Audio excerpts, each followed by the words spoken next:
Hello everyone, this is Kassi with LDRS Creative. Today we're going to be doing some realistic no-line watercolor florals. Now before you get scared, don't worry, we're going to break this down into manageable steps. So stick with me. I've already stamped my image onto some watercolor paper and I'm just taping it down to the board using some low-tack masking tape. The stamp that I'm using is the LDRS Creative Grand Bouquet Stamp Set. Because we're doing no-line watercolor, you want to stamp with a waterproof ink that's fairly light. LDRS, Alloy, Little Boy Blue, or Fairy Dust will all work for this. If you are too intimidated to do the no-line watercolor, you can also stamp this in black, and you can still follow the same tutorial. It's up to you. Whichever ink you use, I do suggest you heat set your ink before you start painting. This is waterproof ink, but it can smear if it's not perfectly dry. So just hit it with your heat gun. For this tutorial, I am using 3 different brushes. I have an 8 round, a 6 round, and a 4 round. Now you can choose your own sizes for this. That's just what I like to use. I've also chosen some paints. I will have the color names up on the screen as we're going, so don't stress about that. But you can use whatever colors you want to use. It's up to you. All right, let's get started. I'm going to start on the petals first. To do petals, I like to use 2 brushes. So you will see me using this black brush, and that will have paint on it. The red brush will just have clean water. That way you don't have to rinse out your brush quite as often. So I'm going to go ahead and get both brushes wet. And then we're going to pick out our main flower color. For this, I have chosen Bork's Parrot Pink by Holbein. This is a very pretty pink color that it's a granulating color, so it has some yellow separation to it. And I'm just going to load up my brush. And you're going to start with your shadow areas. Now the darkest part of the petals where the shadow is usually right around that center where all the petals come together, and it can also be where petals overlap. And I'm just adding in some paint right along that shadow. Now these are nice big petals, so you have room to put some color down, but you do want to leave plenty of space for our next step. And for that, we are going to be taking our clean water and painting that onto the rest of the petal and touching that down into the color and pulling the color up. This will give you a very easy gradient from dark to light. If you need to, you can go in and add a little bit more color into your shadow and pull that up with your water. I'm letting my edges be really light. You can always come back and add more color. This is just our first layer, and I just want to kind of get the groundwork in. At this point, we want to let this petal dry, so we're going to move on to the next petal. Make sure when you choose your next petal, you aren't working right next to a wet area. If you work next to a wet area, it will bleed. We're going to do the same thing with this petal that we did with our last one. The difference is this one has a curled edge. So we want to make sure we add a shadow under that curled edge. And then that middle part of your petal is going to be the lightest part of this petal. You can always add a little bit darker color in there if you need to, but don't go too heavy yet. This is, again, just our first layer. Now we're not going to color the curled part of our petal yet because that main part is still wet and we can't work next to a wet area. So we're moving on to another petal. And you're just going to keep repeating the same process as you work your way around the entire flower. Now you may come to a point where you don't have any spots that you can paint that aren't next to a wet area. This is when I would typically paint a different flower, but because I want to show you start to finish on one flower, I'm going to use a little editing magic and let it dry and then come back to it and start painting the next petals. So I have let my petals dry. The first petal you watched me paint was done in real time. I have sped the rest of these petals up just so that this video doesn't take forever. If you're painting along with me, you can go ahead and slow the video down or just pause it whenever you need to.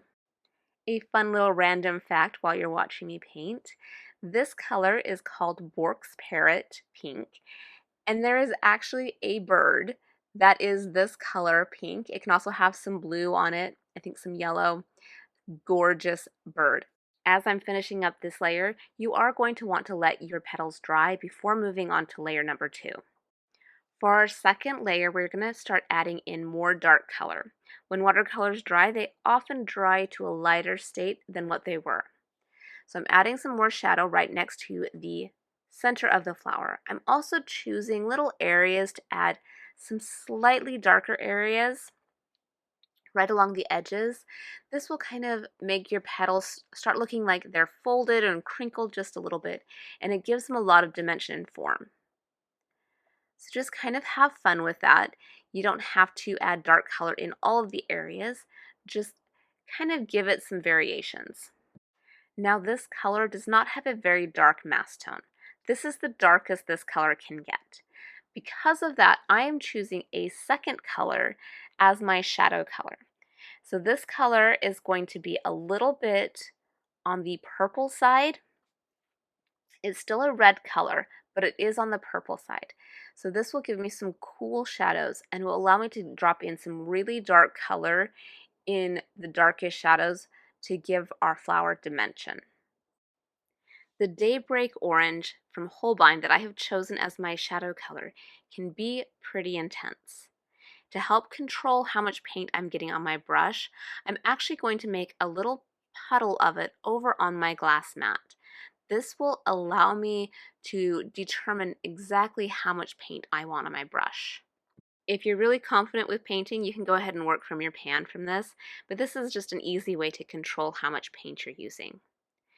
Now, this color, again, is very intense, so we're going to just put little bits of it in the darkest shadows and pull it out.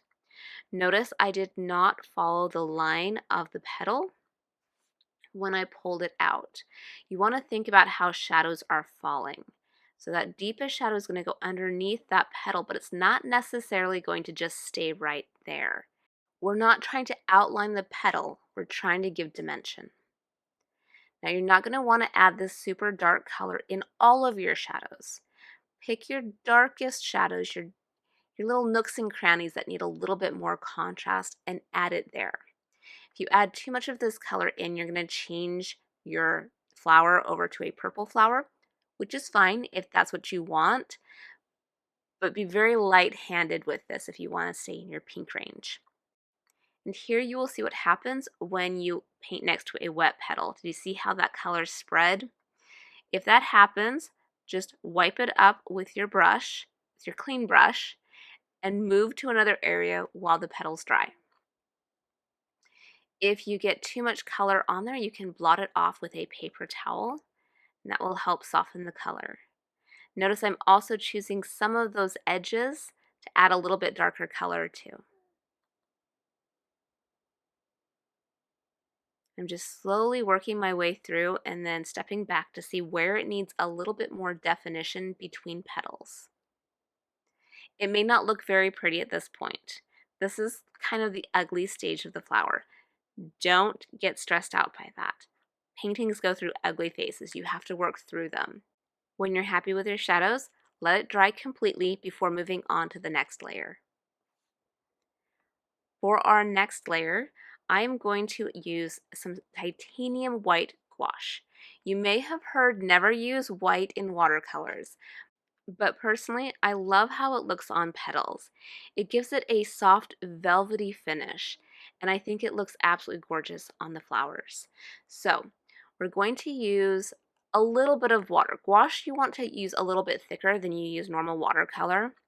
You want your brush to be just wet enough that it glides over the paper, but not so wet that it thins out the gouache too much. And I'm starting up at the top of the petals, that lightest part, and just pulling some white down. I'm not trying to cover the entire petal. I'm just adding in some white. This will help soften some of those hard edges, and it will help blend the colors a little bit. It will dry different than it looks right now. It's going to dry a little bit more transparent than it looks right now. So this is one of those techniques where you just kind of have to get a feel for it by doing it often. Now, if you don't like this look, if you don't want to use the gouache, that's fine. You can skip this step. It's okay. As your white dries, this is a good time to kind of step back and see what your flower needs. You can go ahead and add in a little bit more pink to some of the areas if you need to bring it back to that pink. You can add in some more shadows if you need to, a little bit more dimension. This is just the time to do some fine tuning to your petals. When you're happy with your petals, go ahead and let them dry completely before we move on to the next step. Now that the petals are dry, we can move on to our flower center. I'm using Magic Wizard by Rockwell. I love this color for flower centers. To get that texture in the center of flowers, I'm kind of letting my brush bounce around, doing dots and spots, and leaving a lot of white space. The thing that I love about this particular color for flower centers is it goes on in a dark, warm brown, but if you dab it off with a paper towel, you get a yellow. So I'm dabbing it off, and then I'm adding in a little bit more of that dark color and dabbing that off, and I'm just slowly building my shadows and making sure to leave white space in there. The process that we did for this flower can now be repeated on all the other flowers in the bouquet. Don't get intimidated by all the other flowers, just go step by step and you'll be fine. I'm going to go ahead and do that off screen and I will be right back. While our flowers look fabulous the way they are, I like to add a little bit of sunshine. So I am using some transparent yellow and I'm making a very light wash by adding a lot of water to a little bit of paint over on my glass mat. And I'm picking a few of the highlight areas and I'm glazing in a very light touch of yellow. This will make it look like it's out in the sunshine. If you get too heavy-handed with the yellow, you can try dabbing it off. You can also add in a little bit more pink back over top of it. If you accidentally go outside the line, just wet the area with a clean brush and dab it off with a paper towel. Now it's time to move on to the leaves. I'm going to start by making a fairly wet puddle on my glass mat of the pink from our flowers. I'm just adding some water to that. For my leaves, I will be using 3 brushes. The larger black brush will be the green, the red brush will be the water, and that small brush is going to be that pink from the flowers that we just made. So I have my green, and I'm going to start the same way that we started our petals. So I'm going to load up my brush with some green. This particular green is Aquarius Green by Roman Small. And I'm going to start in the shadow area. So for this leaf, it's going to be kind of the base of the leaf. And I'm also underneath where that petal covers it. I'm going to add that dark color in. And with the leaves, I like to add more of that dark color in because I'm not trying to get super light leaves. So I put quite a bit of dark in there, but I do leave space for the water. We're going to come back in with the water just like we did with our petals and soften that color out to lighter edges.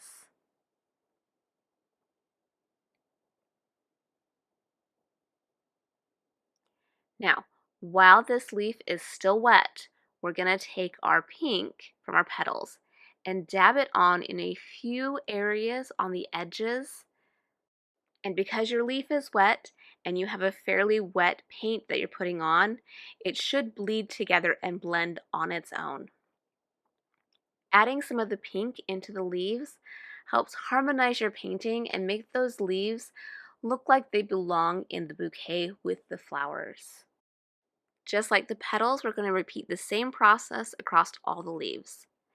This leaf back here is pretty much in shadow because it is behind both of those flowers, so there's a lot more dark in that leaf. So just kind of keep in mind where your shadows are and how much of it needs to be in shadow. For the stem, I'm going to do the stem just like the leaves, but I'm not going to paint those little tiny baby leaves right now. Those will be painted later because we can't work next to a wet area. So I'm going to go ahead and jump the video forward. Now my stem is dry and so I can paint my little baby leaves. Doing the exact same thing that I did with those larger leaves, using a lot less paint. And you just need to repeat that same process for all the leaves and stems. This stamp set was designed with some little decorative circles, so we're going to paint those in next. I'm using the same yellow that I used in the centers of the flowers, so that brown that turns into the yellow when dabbed off. And I'm just filling in my circles with that paint and then dabbing it off with a paper towel. If you have a lot of water mixed into your paint, you're going to have lighter circles. If you want darker circles, add a thicker paint. We'll still tap back to that yellow. You can also add in extra dots and spots if you want. You can skip this step if you want, but I love a good splatter, so I'm going to do some splatters with the pink and with the green, and I'm just using my paper towel to dab off any that land on the flowers. If you have some stubborn spots, you can go ahead and use a slightly damp brush to scrub them off very gently, and then dab that off. To finish this off, I added a doodled border and stamped a sentiment and attached it to an A2 card base. I hope you enjoyed painting with me today. If you did, be sure to give this video a thumbs up. If you give it a try, be sure to share with us in the LDRS Creative Facebook group. As well as on Instagram, you can tag us there. We'd love to see what you're doing. If you have any questions, be sure to leave them down below so that we know what you want to see next. I hope you have a wonderfully creative day, and I'll see you soon.